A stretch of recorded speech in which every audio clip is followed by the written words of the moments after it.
Hey there, tech enthusiasts. Welcome back to Smart for Home. Today, we've got something really useful for all you FireStick users out there. Have you ever found yourself in a situation where you can't find your FireStick remote? Don't worry, because in this video, we're going to show you how to use your FireStick without the remote. 1. The first method we're going to explore involves using your smartphone as a remote control for your FireStick. Whether you have an Android or an iPhone, you can easily download the Fire TV app from the respective app stores. 2. Once you've downloaded the app, make sure your smartphone is connected to the same Wi-Fi network as your FireStick. Open the app, and you should see your FireStick device listed. Simply tap on it to connect. 3. Voila! You now have a virtual remote control on your smartphone. You can navigate through the menus, select apps, and control playback just like you would with a physical remote. 4. Another handy method is using an Alexa-enabled device as a remote control.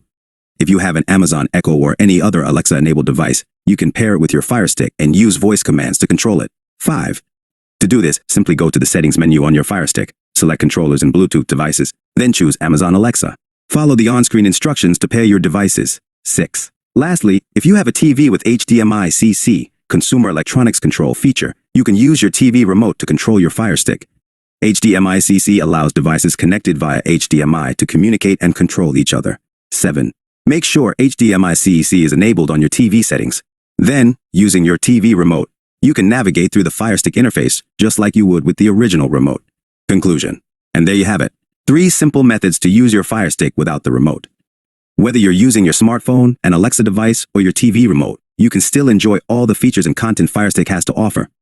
If you found this video helpful, don't forget to give it a thumbs up and subscribe to our channel for more tips and tutorials. Thanks for watching.